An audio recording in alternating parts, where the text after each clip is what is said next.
Selanjutnya ada lagi? Ya, Raihan. Tidak membuang sampah sembarangan. Ya, tidak membuang sampah sembarangan. Sepakat? Termasuk tidak membuang sampah sembarangan itu termasuk membuang sampah di mana? Tidak boleh membuang sampah di kolong meja. Sekarang ada sampahnya di kolong meja, coba lihat. Karena itu tempat sampah. Yang ada sampah di kolong meja silakan dibuang ke tempat sampah. Selanjutnya, apa lagi? Selanjutnya, sudah hanya itu saja kesepakatannya. Silakan, Resti. Membayarkan tepat waktu. Ibu kenapa harus ada kelas? Karena kalau misalkan buat bersih apa kita waktu tahu. Selanjutnya, ya, melaksanakan piket sesuai aturan yang sudah dibuat. Nah, melaksanakan piket sesuai aturan yang sudah Dibuat. Pagi-pagi misalkan bagaimana? Sepakat ya yang ini? Alhamdulillah kelas ini bersih, sertifiketan sana? Alhamdulillah kacanya bersih, bawahnya bersih. Dipel nggak itu teh tiap hari? Alhamdulillah. Selanjutnya ada lagi? Ya, jelas? Mengerjakan tugas secara individual dan mandiri. Ya, mengerjakan tugas secara individu dan mandiri katanya. Kecuali kalau misalkan disuruhnya berkelompok ya. Nah, sepakat? Maksudnya mungkin begini, tidak menyuruh kepada orang lain dan juga tidak tidak, kalau misalkan kata guru tugasnya harus sendiri, tidak boleh nyontek kepada orang lain. Selanjutnya ada lagi? Ya. Keluar masuk kelas dengan izin guru. Sepakat ya? Selanjutnya, sudah itu ya? Tidak bertengkar antar siswa. Tidak bertengkar antar siswa, sepakat? Jangan bertengkar ya, kita harus saling apa? Saling menyayangi, saling menghormati, saling mengasihi. Dan harus apalagi dengan bestie, jangan bertengkar ya. Sekarang bertengkar nggak? Bertengkar lagi nggak? Ya, alhamdulillah. Selanjutnya sudah? Ya. Menggunakan baju rapi sesuai aturan. Ya, menggunakan baju yang rapi sesuai aturan. Misalkan kalau Senin Selasa pakai baju apa? PSAS, ke atasnya putih, ke bawahnya biru. Terus sepatunya warna wario warna hitam. Oke, sesuai aturan. Sepakat ya? Supaya terlihat rapi ya. Coba kalau misalkan di sini misalkan tidak sesuai aturan, tidak sama, kira-kira bagaimana? Tinggalinnya saya misalkan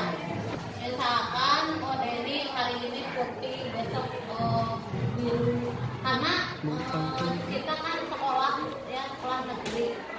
Ya, ada lagi? Cukup kesepakatan kelas ini? Siap dilaksanakan? Nah, ada juga kedisiplinan yang ini. Kalau misalkan ketika guru keluar, ikut keluar, berarti itu dalam hal apa? Boleh tidak? Guru ikut keluar, muridnya nuturkeun. Menurut kalian boleh tidak? Sepakat boleh, sepakat tidak? Nah, tidak ya, berarti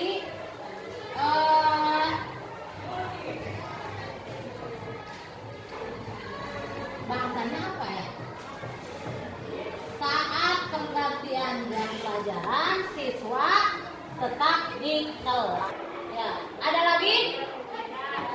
Ya. Baiklah, mungkin menurut kalian kesepakatan kelasnya ada berapa? Selesai? Ya, silakan bacakan. 1. Mengisi kelas tepat waktu. 2. Menghargai guru dan teman. 3. Tidak membuang sampah sembarangan. 4. Membayar tas tepat waktu. 5. Melaksanakan aturan yang sudah dibuat. 6. Mengerjakan tugas secara individu dan mandiri. 7. Keluar masuk kelas dengan izin guru. 8. Tidak bertengkar antar siswa. 9. Berpakaian rapi sesuai aturan sekolah. 10. Saat pergantian jam pelajaran tetap di kelas. Itu sepakat tidak? Ya, baiklah anak-anak sekalian, itu kesepakatan kelas ya. Nah, kesepakatan kelas ini insya Allah kita akan tulis di sini ya, nanti di apa? Di print ya, atau dicetak seperti itu jadwal piket dan struktur organisasi kelas supaya nanti kalian bisa kalau misalkan ada yang pergantian jam keluar ditinggalin ya. PTO kesepakatan kelas ya, mengerti nggak? Ya, itu mungkin untuk pembuatan kesepakatan kelas. Mudah-mudahan kita bisa menaatinya ya semuanya, bisa mentaatinya. Dan alhamdulillah di kelas dia mah 80% ya. Nah, yang kemarin juga taat kepada tata tertib sekolah. Nah, ini mah apalagi ini buatan sendiri. Kalau buatan sendiri mah atau minimal buat tempat tidak buat atau minimal tahu ketika pembuatannya ya. Saya itu mungkin untuk pembuatan kesepakatan kelas.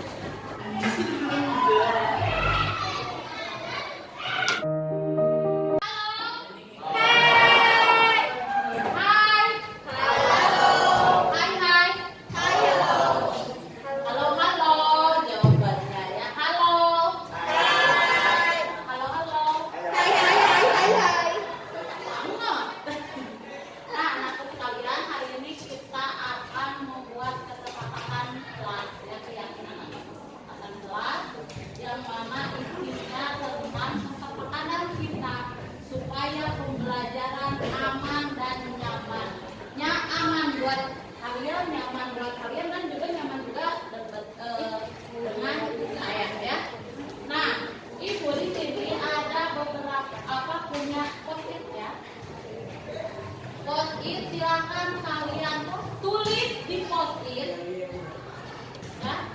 Post-it ditulis di post-it. Nah, nanti hasilnya nanti di sini ditempelkan ya.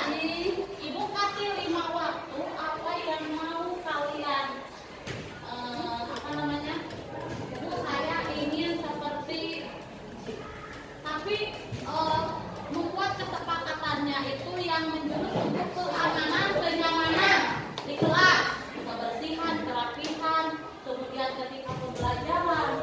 Nah, ibu kan saya itu lagi ikut pelatihan grup gerak, calon grup gerak, dan di sana ada yang namanya kesepakatan kelas ya. Nah, di kesepakatan kelas itu diantaranya kita kalau tata tertib itu ibu, nah bisa saja kamu tidak boleh begini, tidak boleh begini, harus begini, harus begini. Nah, itu tata tertib dari saya, tapi dia kalau yang tidak keinginan kalian kemudian kita tampung yang sesuai nanti kita sepakati. Kalau misalkan juga sesuai, saya sepakati ya. Kemudian nanti atau mungkin nanti ditambahkan. Berarti ya? Kalau belum mengerti, jadi kamu tulis dulu keinginan kamu supaya di kelas ini nyaman, aman. Ya? Gitu. Tulis nanti ingin apa gitu untuk itu. Tulis Bu, saya ingin tempelkan seperti ini ya. Nanti kita baca sama-sama.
ditulisnya yang tidak ada.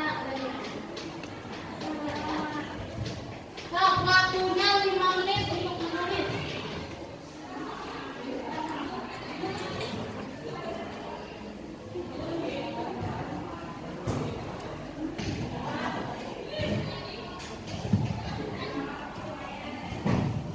Berapa orang? Ada. Nih, itu kelompoknya.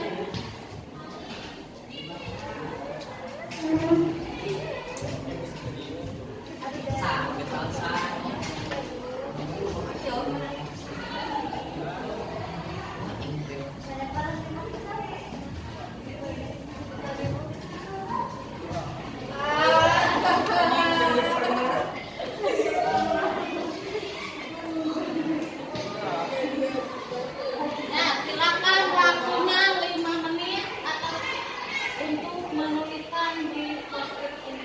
Tulis yang tidak ada lem ya, nanti kan bisa simpan. Sesudah itu, silakan kalian simpan di sini ya. Di sini nanti kalian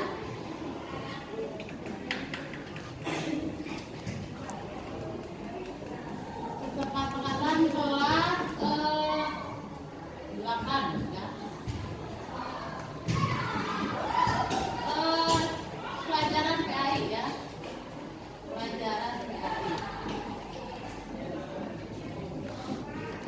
Silakan. Silakan yang sudah tempelan. Ini tempelan. Nanti kalau ya tempelnya di sini semua nanti kita pilih yang termasuk nanti ketika.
Silakan tempel.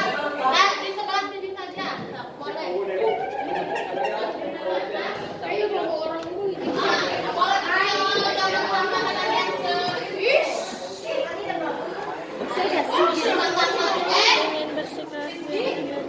Bisa.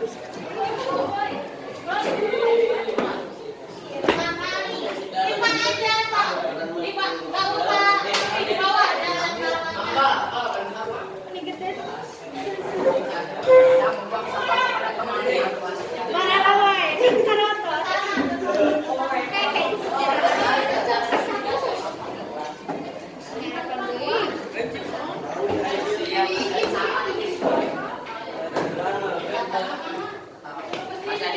tempel oleh diri sendiri, masa nyuruh orang lain.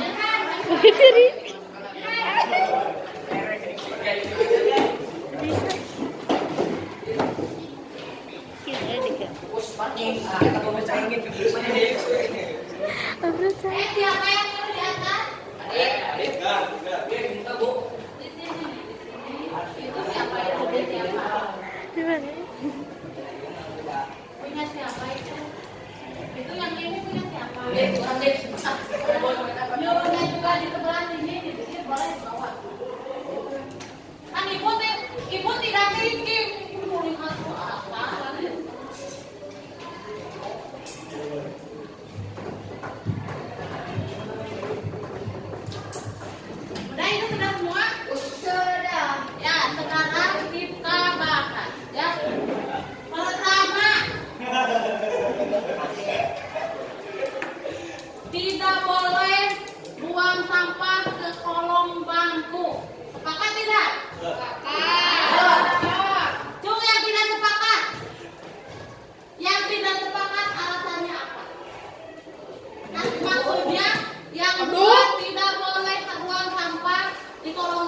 untuk supaya apa?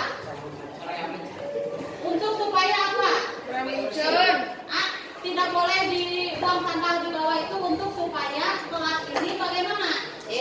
Bersih. Bagus tidak? Bagus. Cuk yang tidak mau bersih. Kalau bersih itu akan sehat. Ya. Ini tidak boleh buang sampah, kita ke sini ya, masuk ke kesepakatan. Ya, tadi itu selain harus bersih. Nah ini sama ya, dengan tadi ya, intinya sama. Tidak membuang sampah ke kolong meja. Nah ini juga ya. Ini coba ibu lihat dulu, ada beberapa listnya.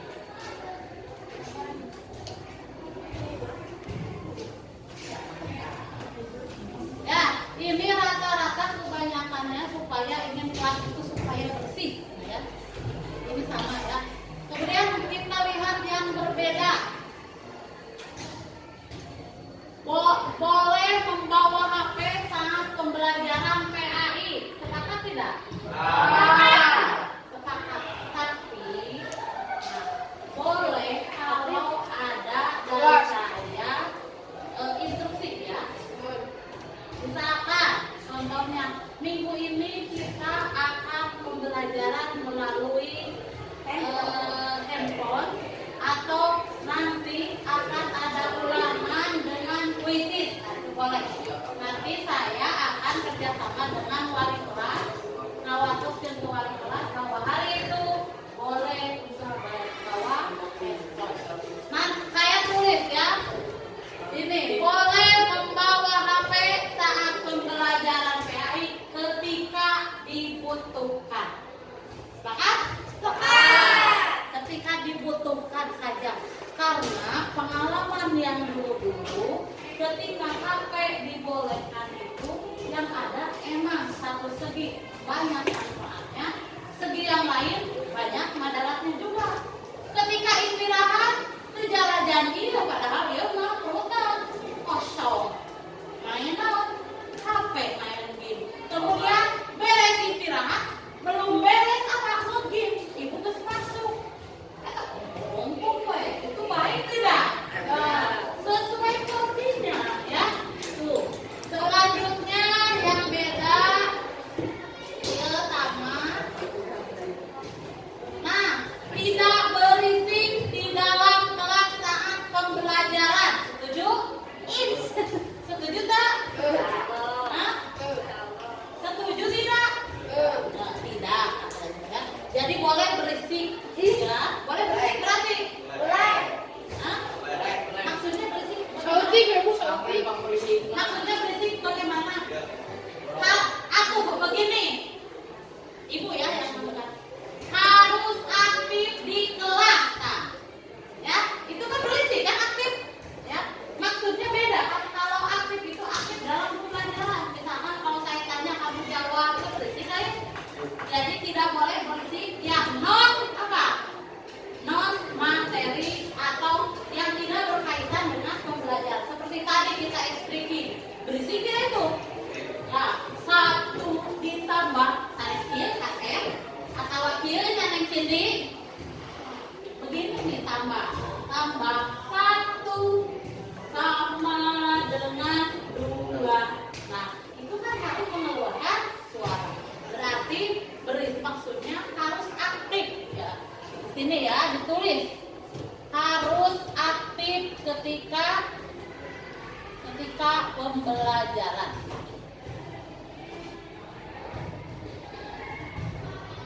Kemudian ini jaga kebersihan. Ingin menulis sedikit, ya. Ingin menulis sedikit. Selanjutnya, nah baju dimasukkan atau tidak dikeluarkan saat pembelajaran PAI. Sepakat nggak? Sepakat. Itu kan sesuai dengan peraturan kesepakatan sekolah, ya. Sepakat. Nah, ada yang kalau menulis jangan berlaju. Jangan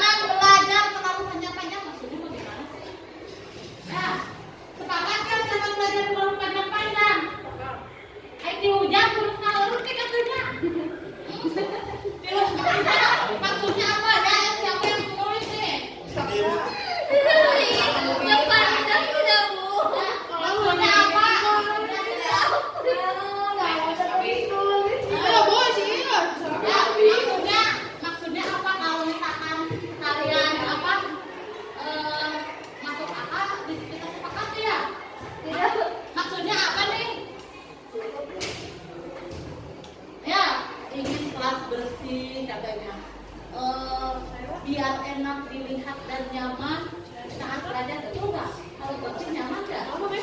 Nyaman nggak belajar? Kamu kalau bersih belakang pas istirahatnya banyak yang tiduran di belakang ya? Tuh, jadi harus bersih. Jangan tiduran di belakang dari kotor.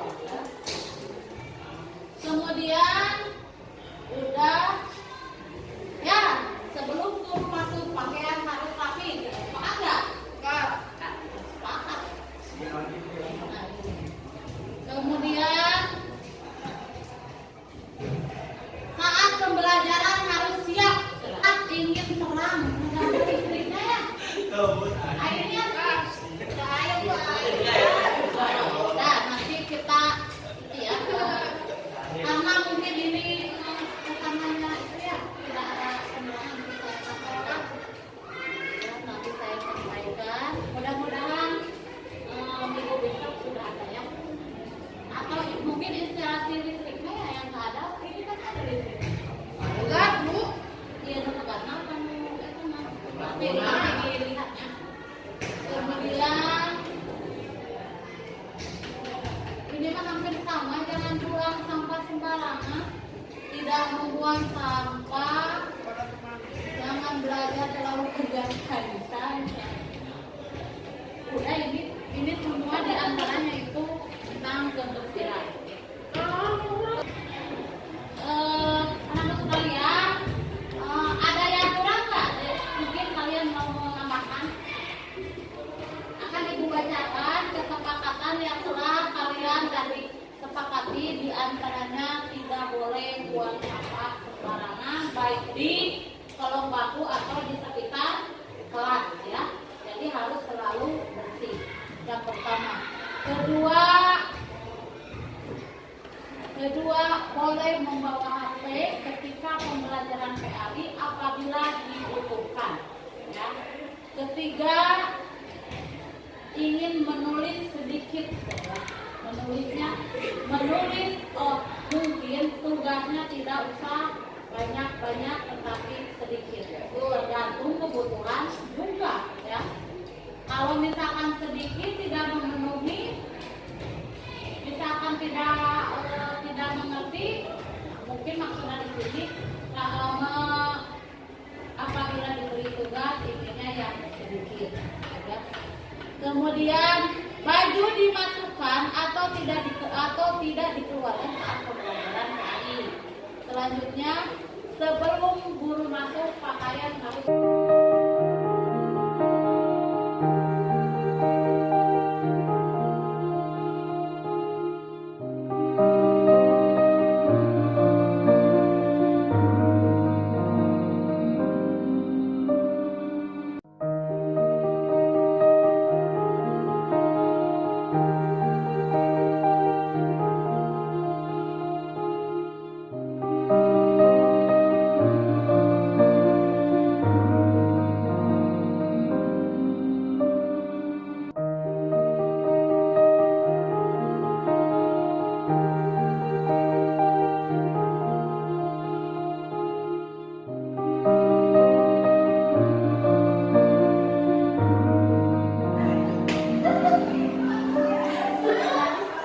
Assalamualaikum warahmatullahi wabarakatuh. Dengan adanya kesepakatan kelas atau perjanjian kelas akan bermanfaat seperti: 1. Menjadikan murid menjadi disiplin. 2. Agar nyaman saat belajar.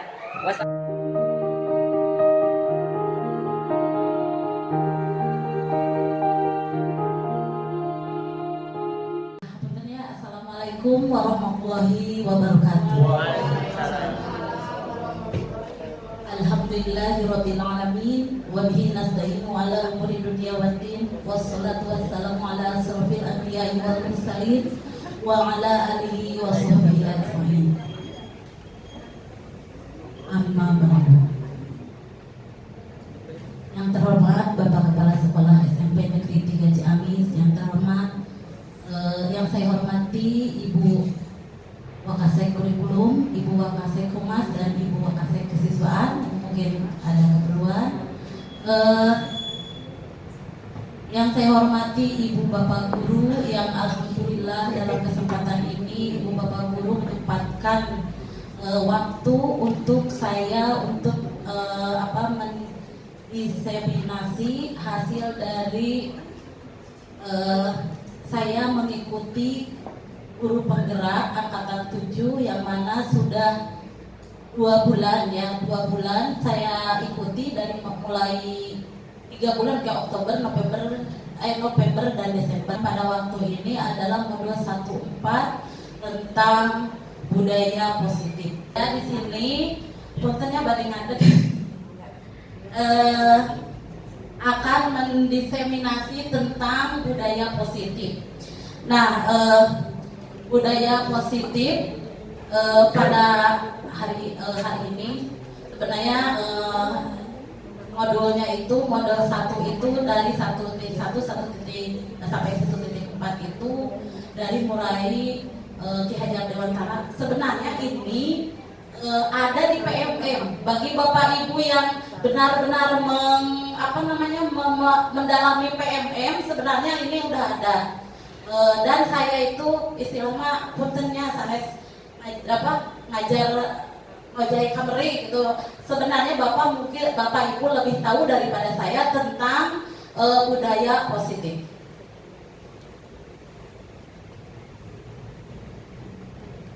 Nah, latar belakang dari pelaksanaan diseminasi ini, bahwa pelaksanaan budaya positif di SMP Negeri 3 Ciamis itu sebenarnya sudah dilaksanakan oleh seluruh warga sekolah.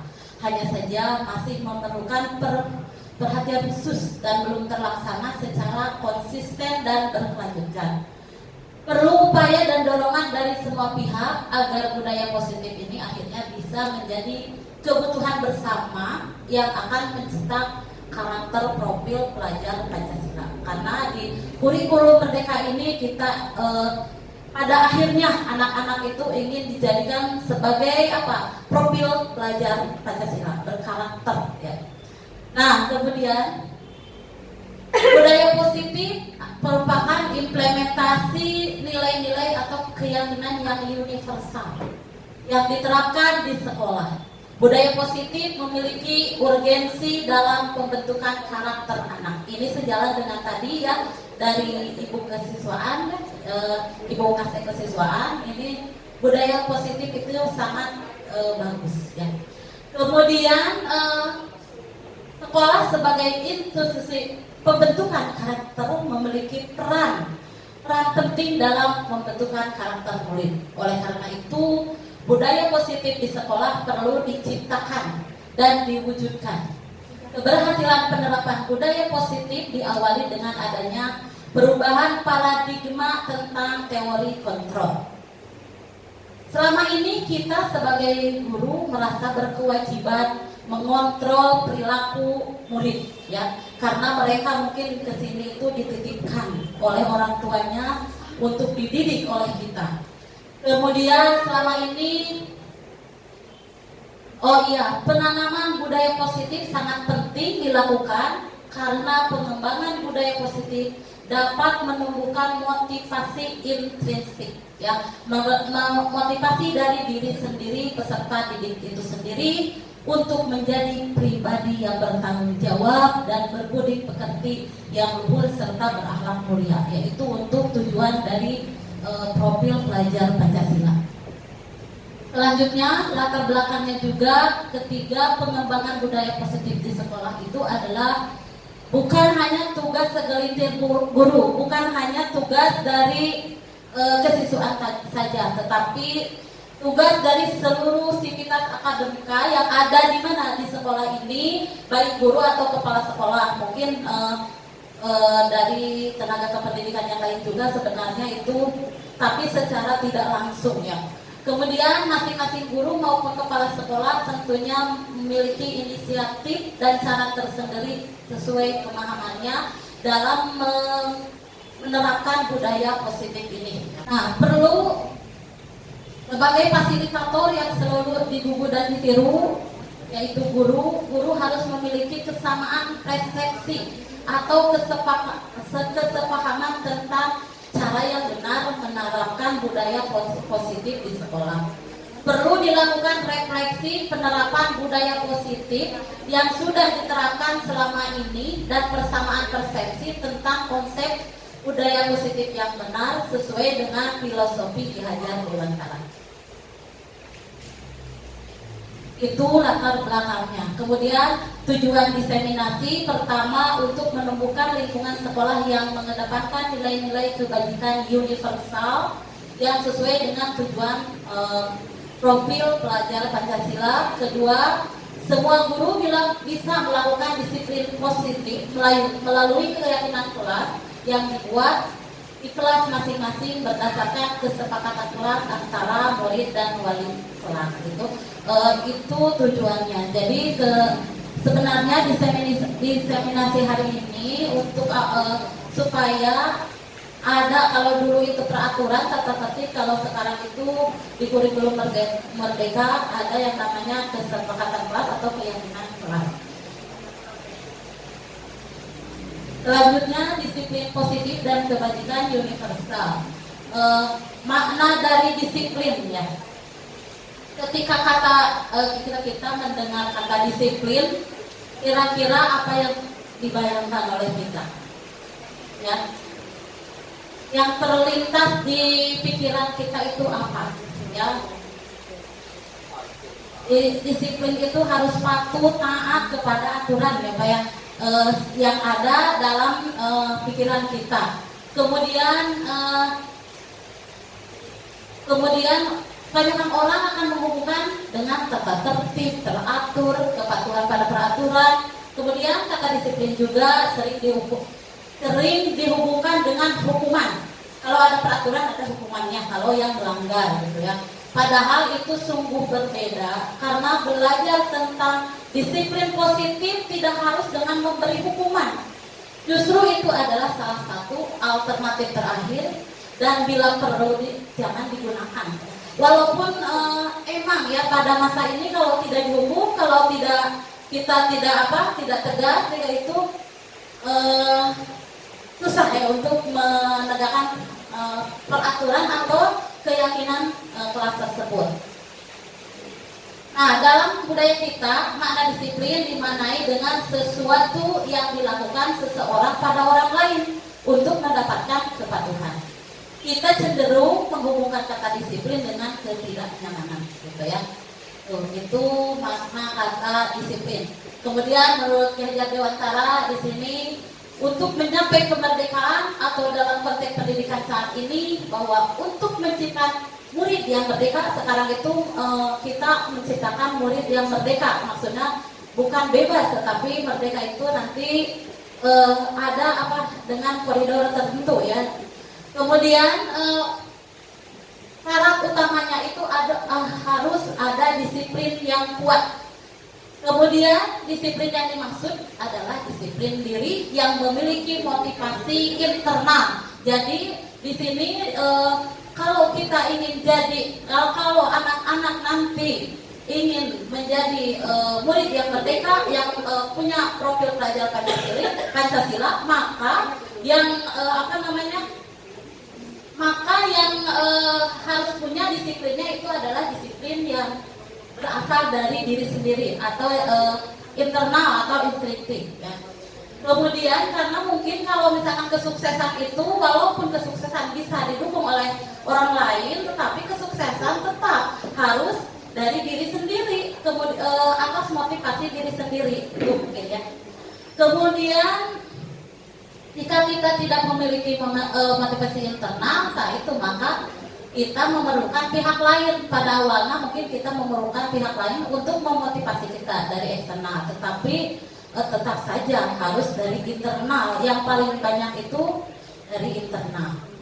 Nah, pemikiran Ki Hajar Dewantara ini sejalan dengan Diana Gosen dalam bukunya, mohon maaf ya Bu Elis, Pilih Lepat, Restructuring School Discipline tahun 2001. Diana mengatakan bahwa arti kata disiplin berasal dari kata Latin yaitu disiplina, yaitu artinya belajar. Untuk menjadi seorang murid atau pengikut, seseorang harus paham betul alasan mengapa mereka mengikuti suatu aliran atau ajaran tertentu, sehingga motivasi yang terbangun adalah motivasi dari diri sendiri, bukan dari luar. Itu disiplin positif. Kemudian disiplin positif juga merupakan cara penerapan tanpa kekerasan dan tanpa ancaman yang dalam praktiknya melibatkan komunikasi perilaku yang efektif antara orang tua dan anak atau antara guru dengan siswa. Jadi ketika disiplin positif itu tidak mengancam katanya ya, tetapi dikompromikan dengan anak, baik dengan anak didik atau dengan anak kita mungkin di rumah gitu ya. Kan sekarang zamannya menurut Ali bin Abi Thalib bahwa didiklah anak sesuai dengan zamannya. Mungkin zamannya seperti ini sekarang itu ya. Ketika dibentak, ketika itu yang ada bukan bukan yang nurut, malah apa? Membangkang gitu ya. Beda dengan saya dulu Pak. Zaman saya walaupun mungkin zaman bapak-bapak, ibu-ibu yang di atas saya dulu mungkin lebih ya Bu ya disiplin secara itunya. Nah, kemudian dengan tujuan untuk menumbuhkan kesadaran serta memberdayakan anak untuk melakukan sesuatu tanpa sogokan, ancaman maupun hukuman. Disiplin positif merupakan unsur utama dalam konsep budaya positif. Jadi bagian dari budaya positif diantaranya disiplin positif. Disiplin positif itu adalah membimbing murid menumbuhkan disiplin diri karena motivasi internal untuk mewujudkan murid yang merdeka. Jika tidak memiliki motivasi internal, maka diperlukan dari luar, gitu ya. Nah, tadi tentang disiplin positif. Sekarang selanjutnya tentang teori motivasi, hukuman dan penghargaan serta restitusi.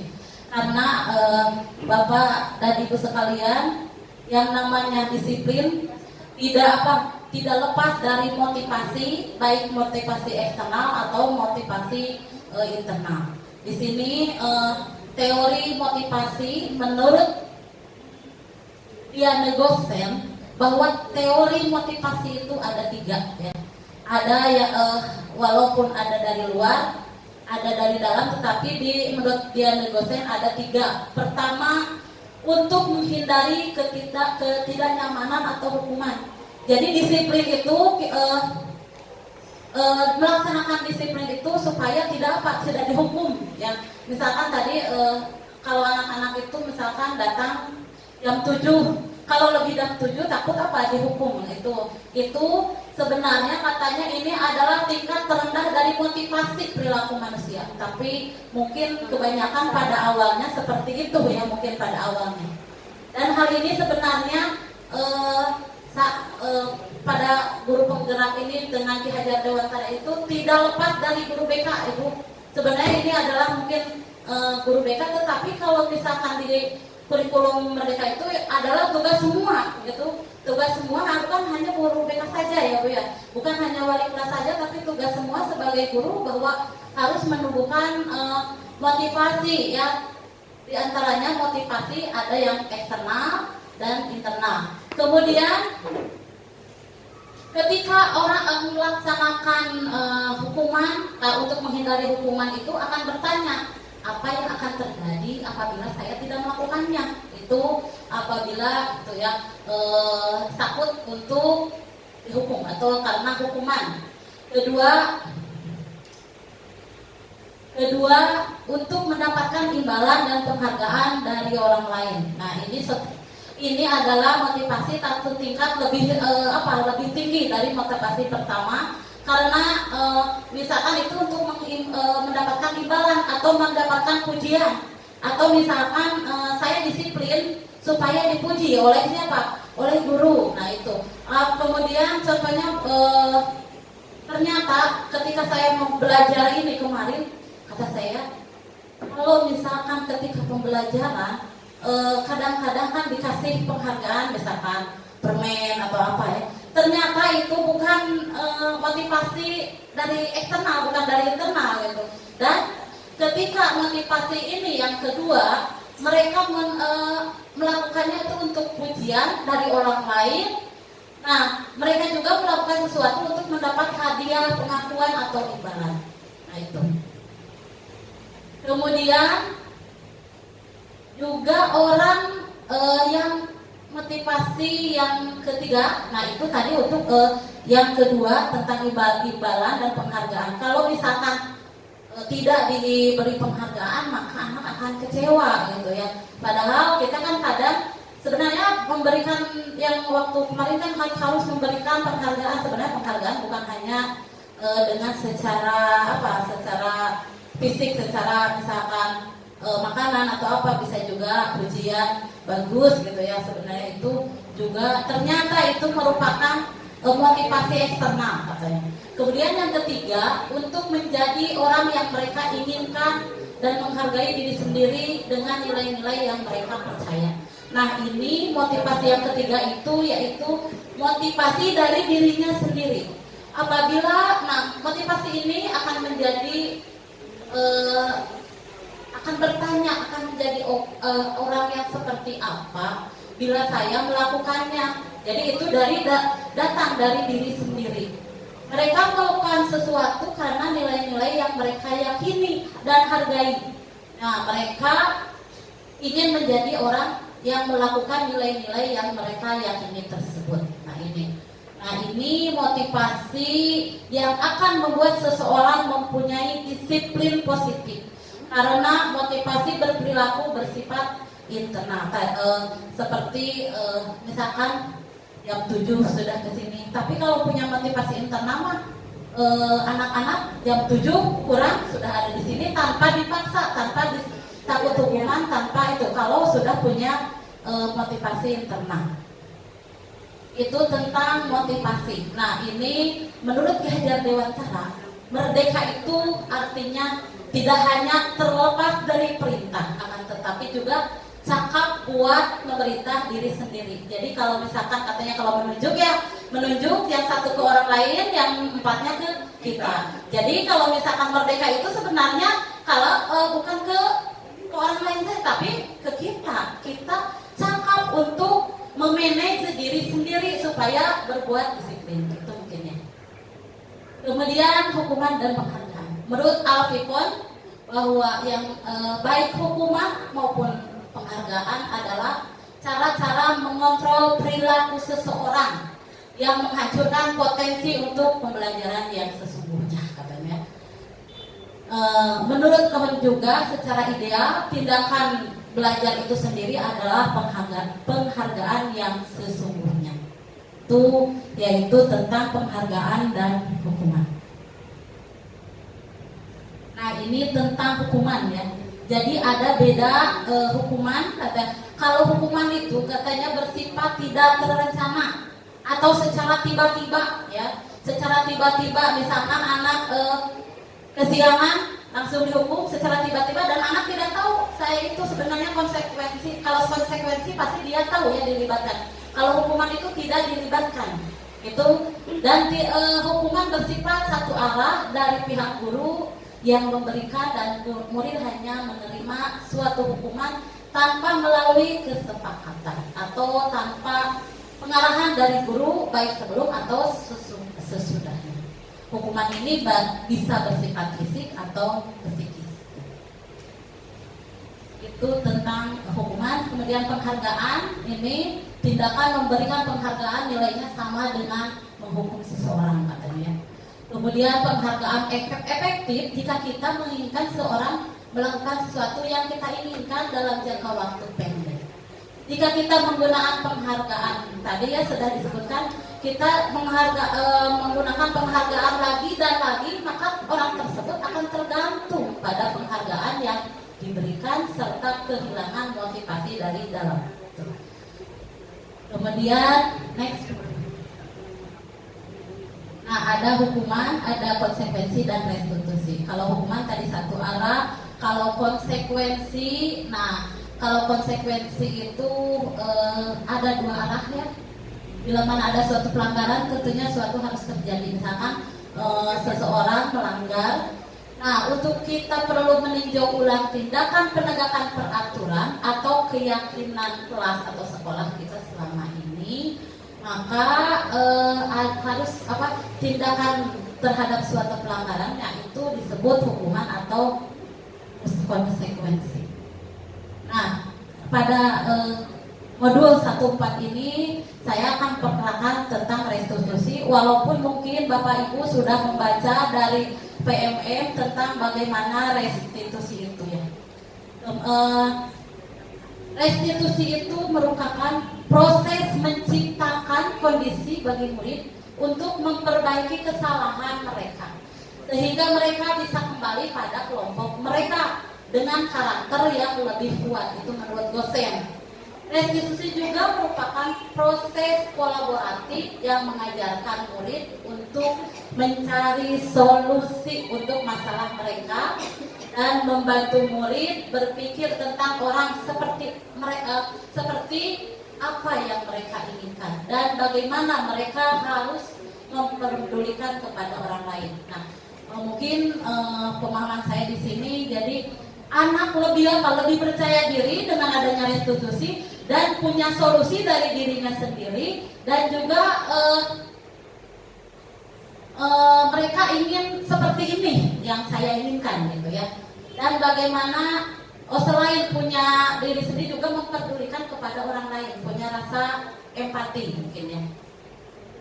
Selanjutnya itu segitiga restitusi. Tadi tentang restitusi, sekarang bagaimana restitusi itu dijalankan. Nah, ketika ada pelanggaran ya, kita di restitusi itu berusaha untuk menjalankan segitiga restitusi. Yang pertama, menstabilkan identitas.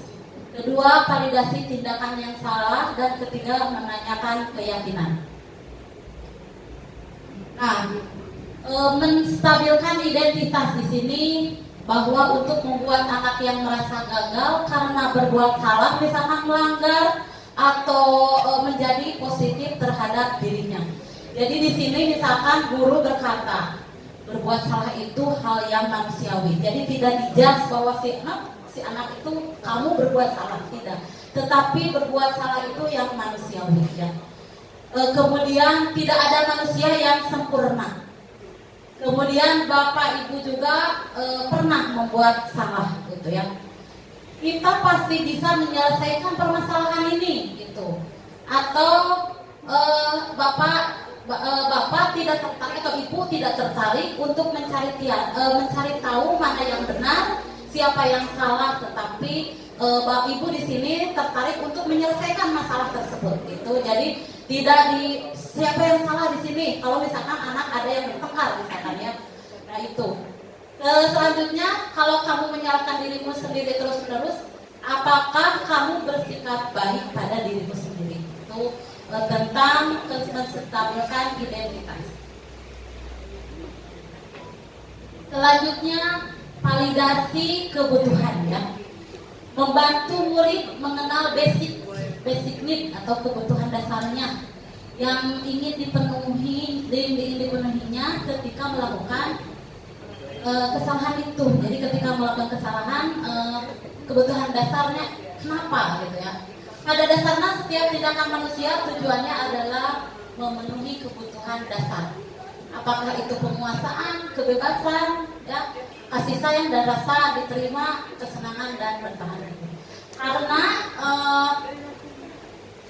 kebutuhan manusia itu ada 5 ya. Ada kebutuhan dasar manusia itu ada yang namanya bertahan hidup ya, survive. Ya, misalkan kita mencari rezeki, mencari itu untuk survive ya. Kita makan untuk survive supaya kita bertahan hidup.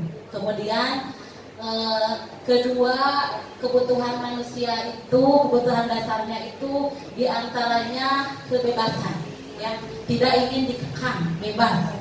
Kemudian kesenangan dan rasa diterima ya. Tentunya tadi anak-anak pernah ditanya, kita ingin diterima oleh orang lain, ingin katanya. Kemudian kemudian disenangi orang lain juga ingin, karena itu merupakan kebutuhan dasar manusia. Ketika kita tidak diterima, walaupun misalkan orangnya cuek, tetap aja ada dalam hati itu ya, dalam hati itu kenapa saya tidak diterima misalkan di golongan ini. Itu kebutuhan dasar manusia. Kita punya itu, kemudian kasih sayang dan rasa itu kesenangan, kemudian kebebasan dan penguasaan. Dan ketika kita ingin dihormati orang lain, kita harus berpuasa ya. Kan kalau misalkan tidak berpuasa tidak akan, mungkin hanya dilecehkan. Kalau di dunia ya, di dunia apa namanya, di dunia nyata. Dan kebetulan kemarin saya dengan anak-anak ada tentang pembelajaran PAI tentang bagaimana manusia diciptakan ya, manusia diciptakan katanya dari seorang laki-laki dan perempuan dan bersuku-suku berbangsa-bangsa, bukan untuk saling bertengkar, tetapi ditangkap untuk saling kenal mengenal. Kenapa? Karena inna akramakum indallahi atqakum, yang paling mulia di sisi Allah ternyata itu yang paling takwa. Ke anak-anak bukan yang paling pintar, bukan yang paling cantik, bukan yang paling ganteng, tetapi di dunia kadang-kadang yang paling yang paling berkuasa ya, yang dihormati itu ternyata inna akramakum indallahi atqakum. Kadang saya berpikir, merenung, saya kerja di sini istilahnya bubur yuh ya, mungkin keimanan dan ketakwaannya itu lebih dari apa, bapak-bapak di sawah. Kadang-kadang bapak-bapak yang dari sawah makan dur beduknya langsung pulang, langsung mereka langsung bebersih, langsung ke masjid. Ya Allah ya, itu sebagai renungan kita bersama. Tuh. Kemudian, dalam validasi kebutuhan, guru berkata, misalkan kamu bisa saja kan melakukan hal yang lebih buruk, tapi kamu tidak melakukannya. Kemudian kamu pasti punya alasan mengapa melakukannya. Kemudian apa yang penting bagi kamu? Misalkan ketika terjadi pelanggaran atau kesalahan ya. Jadi sebenarnya apa sih yang penting bagi kamu dengan melakukan itu gitu ya? Sebenarnya kamu tahu nggak gitu ya? Itu. Kamu boleh tetap berusaha menjaga sikap itu, tapi tambahan sikap yang lain yang baru gitu. Jadi tidak itu ya. Maukah kamu belajar cara lain? Ya. Kemudian apakah kamu bisa melakukan yang lebih baik besok hari? Nah itu kebutuhan, validasi kebutuhan. Selanjutnya menanyakan keyakinan. Nah, yang ketiga ini adalah solusi dari anak sendiri ketika anak membuat kesalahan ya. Anak melihat kesalahannya dihubungkan dengan norma sosial dan nilai-nilai yang mendasari manusia berinteraksi dengan orang lain.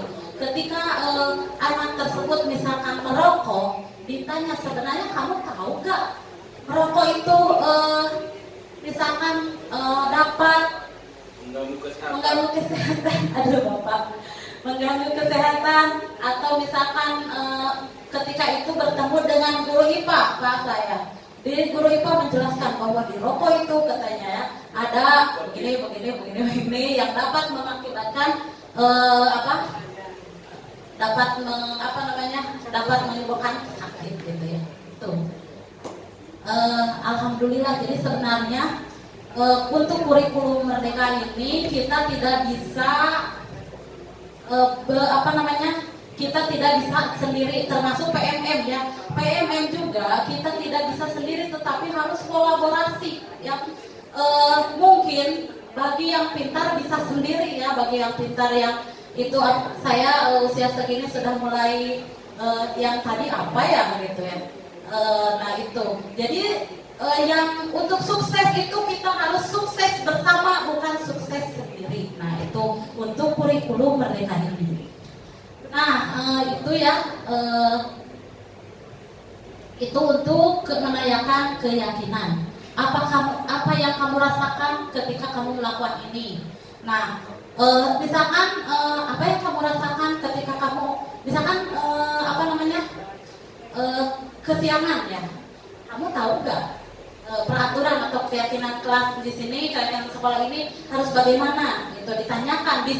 takut dia itu pas ditanya tidak tahu ya, atau misalkan orang anak yang sepatunya tidak sesuai dengan peraturan nah restitusi itu harus ditanya dulu, jangan langsung dibawa sepatunya karena tidak sama, ditanya kenapa tidak memakai sepatu yang sesuai dengan aturan. Mungkin saja sepatunya punya satu dan kemarinnya hujan seperti sekarang ini, dan besoknya karena daripada tidak sekolah memakai sepatu yang ada, mungkin seperti itu langkah-langkah dari restitusi itu di antaranya. Nah ini 5 posisi kontrol guru ya. Menurut Dian Gosen bahwa posisi kontrol guru itu pertama yaitu penghukum katanya. Nah posisi penghukum yaitu seorang penghukum bisa menggunakan hukuman fisik maupun verbal. Jadi hukuman itu bukan hanya secara fisik saja, secara verbal, secara kata-kata, atau mungkin secara verbal di badan, ya itu mungkin itu hukuman juga ya. Kalau itu, karena tidak ditanya, karena anak-anak sekarang inginnya kalau bertemu dengan guru itu selalu disapa, selalu ditanya, gitu Pak. Karena mungkin saya juga dulu sebagai murid ingin seperti itu, karena dulu mungkin karena pendidikannya harus itu saya selalu patuh, jadi dulu mah tewantun gitu ya, tewantun ka guru teh sampai sekarang mah kalau sekarang ini sampai misalkan bertemu dengan anak itu misalkan dengan Bu Yuli, ibu kenapa gitu kan, anak-anak seperti itu seperti apa, bermanja-manja kepada kita. Mungkin harus dilihat juga dari rumahnya ya, mungkin dari rumahnya kurang kasih sayang, ketika ke sekolah ingin disayang oleh guru gitu. Itu ya mungkin gitu ya.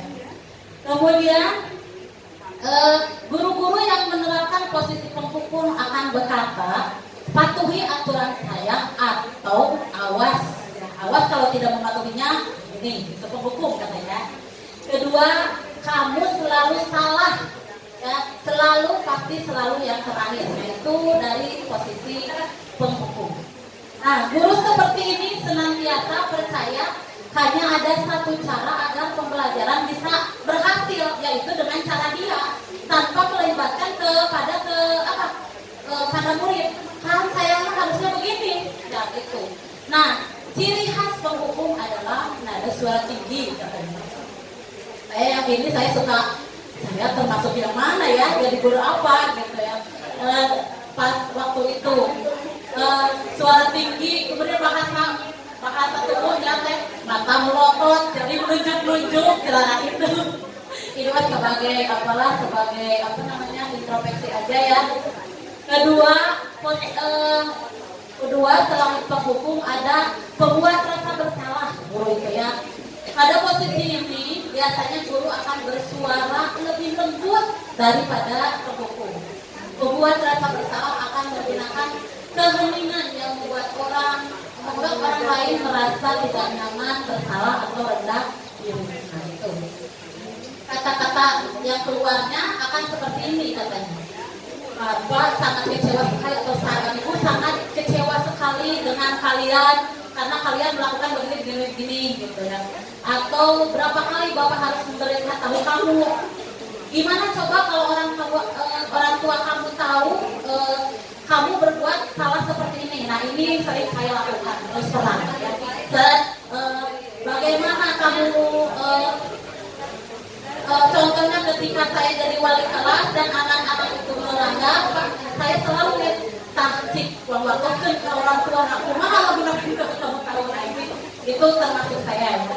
Selanjutnya ketiga, posisi sebagai teman. Jadi guru itu memposisikannya sebagai teman, bahwa guru pada posisi ini tidak akan menyakiti murid, namun akan berupaya mengontrol murid melalui pendekatan. Mereka guru tersebut akan berkata, ayo bantulah demi Bapak ya, gitu. Ayo bantulah, kamu harus baik demi Bapak ya, itu contohnya mungkin ya. Atau ayo ingat tidak bantuan Bapak yang selama ini gitu. Itu untuk guru sebagai teman di antaranya. Nah, guru sebagai teman terdampak negatif juga ya. Karena bila suatu saat guru tersebut tidak membantu murid tersebut, maka akan kecewa. Ah, si guru masih membantuan, padahal saya gitu ya. Karena menganggap sebagai teman. Gitu ya. Nah, itu ciri khas sebagai teman yaitu ramah, akrab dan bercanda, bahasa tubuhnya merapat pada murid, mata dan senyum. Mungkin sekarang itu bolehlah sedikit sebagai teman, tetapi mungkin ya Bu, karena sesuai dengan perundungan tersebut bisa saja anak itu karena mungkin kita maksudnya baik, tetapi anak itu seolah-olah melecehkan gitu ya. Jadi sebagai teman juga mungkin harus agak dihindari juga ya. Tapi sewaktu-waktu bisa sebagai teman, mungkin gitu-gitu juga. Selanjutnya yang keempat, posisi kontrol sebagai pemantau. Yang ini guru hanya memantau dan mengawasi. Pada saat kita mengawasi, kita bertanggung jawab atas perilaku orang-orang yang kita awasi. Nah, posisi pemantau berdasarkan pada peraturan-peraturan dan konsekuensi. Yang memantau itu saya itu sesuai dengan peraturannya. Misalkan kamu melanggar, kan ada peraturannya. Itu sebagai posisi sebagai pemantau. Nah, kata-katanya, peraturannya apa yang telah kamu lakukan, atau konsekuensinya seperti apa. Nah, seorang pemantau sangat mengandalkan penghitungan, catatan, data yang dapat digunakan sebagai bukti atas perilaku. Jadi yang memantau itu pasti selalu mencatat sesuai dengan data itu untuk kesiswaan tersebut. Ciri khas pemantau adalah dengan dengan nada suara yang datar, bahasanya yang formal. Tidak pernah bersandar dengan murid, tidak pernah dekat dengan murid. Mungkinnya itu sebagai pemantau. Yang kelima sebagai manajer.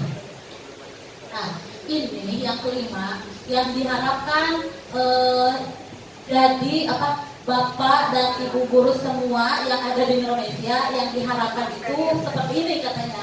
Posisi kontrolnya sebagai manajer, yaitu posisi di mana guru berbuat sesuatu bersama dengan murid, mempersilahkan murid mempertanggungjawabkan perilakunya. Jadi melibatkan siswa, bukan hanya sesuai keinginan kita.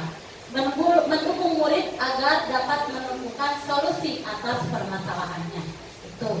Kalau misalkan murid tidak sekolah, solusinya apa? Yaitu dilibatkan antara wali kelas dengan murid tersebut atau guru dengan murid tersebut. Di manajer, murid diajak untuk menganalisis kebutuhan dirinya maupun kebutuhan orang lain. Nah, di sini penekanan bukan pada kemampuan membuat konsekuensi, namun dapat berkolaborasi dengan murid bagaimana dapat memperbaiki kesalahan yang ada. Seorang manajer akan berkata, apa yang kita yakini dengan membuat, misalkan dengan membuat keyakinan kelas. Kan kita sudah, misalkan peraturan itu dibuat, kalau peraturan itu satu arah, nah kalau keyakinan itu melibatkan siswa. Jadi siswa tahu, nah ini tidak boleh ini, tidak boleh ini, tapi siswa tahu. Dan diajak diskusi, yang baiknya seperti apa. Kemudian, nah ini tadi disebutkan bahwa tujuan akhir dari 5 posisi kontrol ini adalah posisi sebagai manajer, di mana posisi inilah murid dapat menjadi yang diharapkan itu murid menjadi murid yang mandiri, merdeka dan bertanggung jawab atas segala perilaku dan sikapnya yang ada di profil pelajar Pancasila ya. Kemudian yang pada akhirnya dapat menciptakan lingkungan yang positif, nyaman dan aman. Ciri khas manajer itu adalah nada suara tulus katanya ya. Bahasa tubuh tidak kaku. Kemudian mendekat ke murid tetapi tidak sambil seperti teman tadi berkata. Suaranya harus tulus katanya itu sebagai ciri-ciri manajer. Ini mungkin juga dari hasil dari penelitian ya. Nah ini sudah tadi kebutuhan manusia, kebutuhan dasar manusia. Nah ini tentang terakhir ini ya, tentang keyakinan kelas.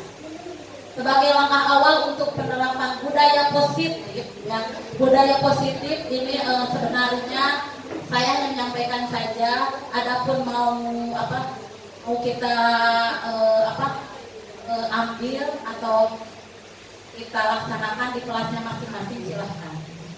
Sebagai langkah awal untuk penerapan budaya positif bisa dimulai dengan kesepakatan kelas atau keyakinan kelas. Kalau lagi di kelas nah geningannya sok aya ya, kalau lagi di kelas kesepakatan kelas kita datang jam berapa, tidak boleh itu mungkin seperti itu. Dan kalau kesepakatan ternyata itu bagi ketika pelatihan ini andragogi katanya, ternyata sekarang sudah mulai murid-muridnya murid-murid juga dilibatkan seperti kita ketika pelatihan pendidikan secara andragogi ya, orang dewasa. Mungkin murid sudah dilibatkan bagaimana cara tata tertib di kelasnya masing-masing ya, atau yang disebut juga keyakinan kelas. Nah, menurut dosen, suatu keyakinan akan lebih memotivasi seseorang dari dalam atau memotivasi secara intrinsik. Seseorang akan lebih tergerak dan bersemangat untuk menjalankan keyakinannya daripada hanya sekedar mengikuti serangkaian peraturan. Itu tentang keyakinan kelas. Jadi keyakinan kelas itu ada dilibatkan antara murid dan guru. Nah, ini ada pertanyaan, mengapa tidak peraturan saja? Mengapa harus keyakinan kelas? Nah, tadi disebutkan bahwa peraturan itu satu arah gitu ya. Peraturan dibuat misalkan kalau dulu ya peraturan sekolah kan dibuat oleh sekolah, oleh guru dan kepala sekolah mungkin dengan yang ada di sini itu untuk peraturan kelas, peraturan sekolah. Tetapi kalau keyakinan kelas itu sebenarnya isinya peraturan-peraturan juga, tetapi di sana dilibatkan siswa untuk merumuskan apa saja yang harus supaya kelas itu nyaman, aman, apa yang perlu dilakukan dan nah itu untuk keyakinan kelas. Nah, ini untuk keyakinan kelas itu untuk mendorong motivasi dari dalam, yaitu kembali ke nilai-nilai keyakinan-keyakinan yang lebih menggerakkan seseorang dibandingkan mengikuti serangkaian peraturan yang ada. Jadi untuk kurikulum merdeka ini diantaranya kita harus melibatkan kepada siswa dalam membuat keyakinan kelas. Itu bisa dibuat oleh wali kelas atau bisa juga kita sebagai guru misalkan tidak mengajar di kelas itu, kita punya kesepakatan dengan siswa supaya aman, nyaman, atau bagi siswa nyaman, bagi kita juga nyaman. Itu mungkin tentang budaya positif. Nah, itu mungkin dari saya diseminasi saya hari ini. Mohon maaf apabila ucapan dari saya juga sebenarnya hanya menyampaikan, dan saya sudah ketika saya mendapatkan misalkan seketika restitusi, saya sampaikan, saya lakukan kepada anak, ternyata sangat susah sekali Pak. Ketika di depan kita tidak marah, kita memberikan solusinya begini mungkin guru BK lebih tahu ya Bu ya. Ketika tetap saja minggu depan enggak ada, padahal minggu kemarin kita sudah sepakat dengan anak tersebut gitu. Saya sudah membuat dengan anak-anak kesepakatan dan di print, disimpan di kelas. Kata saya, anak-anak, nah itu kesepakatan kelas yang kalian bikin dulu. Kalau misalkan ada yang bikin kemarin, yang minggu kemarin, kalau misalkan ada yang melanggar, setelah keyakinan kelasnya kayak hidup gitu dengan gurunya, itu diantaranya mungkin ini tentang kesepakatan kelas itu untuk supaya bisa aman, nyaman, sebagai guru nyaman, sebagai siswa juga nyaman. Mungkin itu secara teorinya, ternyata secara itunya sangat susah, tapi ayolah kita sama-sama untuk memajukan SMP Negeri 3 Ciamis ini. Di diseminasi ini terakhir saya menyampaikan pantun, walaupun pantunnya dari Bogor. Jalan-jalan ke Ambarawa, jangan kita pergi sendiri. Ayo berpihak kepada siswa agar bersikap aktif dan mandiri. Sekian dari saya. Wabillahi taufiq wal hidayah. Wassalamualaikum warahmatullahi wabarakatuh. Assalamualaikum warahmatullahi wabarakatuh. Alhamdulillah, kemarin kita sudah sama-sama menyaksikan rekan kita selaku guru penggerak melaksanakan program guru penggerak. Dalam paparannya sungguh luar biasa, sangat komplit sekali, bahkan di luar dugaan. Wah, terlalu panjang mungkin gitu. Tapi apa yang saya dengar, apa yang saya saksikan itu merupakan beberapa kesimpulan ya dari apa yang harus dilakukan oleh seorang guru penggerak. Alhamdulillah, penguasaan materi dan tentu saja mungkin karena kebiasaan di kelas juga sudah terbiasa, itu menjadi syarat utama dari yang bersangkutan. Dan alhamdulillah, kalau saya nilai, kalau saya perhatikan dari apa yang dia suguhkan atau yang dipaparkan, dari mulai kesiapan dia untuk berbicara di depan orang, kemudian materinya gitu ya, itu sungguh luar biasa. Kalau dinilai dengan angka, mungkin kalau boleh saya itu sudah bisa 80 lah gitu, 80 gitu. Kenapa tidak 100? Ya, kalau 100 mungkin akan terlalu sempurna. Hanya saja yang kurangnya kemarin karena tidak terschedule dengan jelas waktu yang disediakan. Seharusnya apa yang dipaparkan itu memperhitungkan dari materi dan waktu yang tersedia gitu ya, sehingga tidak terlalu capek. Tapi hebat karena kemampuannya di depan rekan-rekan sudah berbicara, bahkan luar biasa gitu ya. Saya juga sampai banyak terbengong-bengong kemarin. Jadi kieu cerita hari guru penggerak maksudnya lebih luas gitu wawasannya, cakupannya. Oke. Jadi apa yang sudah saya berikan, testimoni ini sungguh luar biasa. Kalau nilai 80 itu baiklah, hebat sekali gitu, hebat sekali. Oke, itu saja yang bisa saya berikan. Terima kasih ya. Mudah-mudahan ibu nanti ke depannya gitu ya lebih bisa meningkatkan lagi. Dan kekurangan-kekurangan yang ada termasuk penguasaan materi, termasuk dalam penguasaan waktu yang disediakan juga harus diperhitungkan. Oke, terima kasih. Assalamualaikum warahmatullahi wabarakatuh.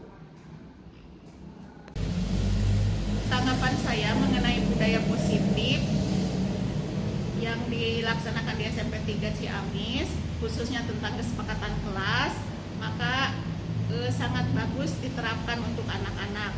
Karena dengan kesepakatan kelas, baik yang timbul dari anak dan guru atau pihak sekolah, akan menimbulkan kesadaran yang tinggi pada anak untuk melaksanakannya. Terima kasih.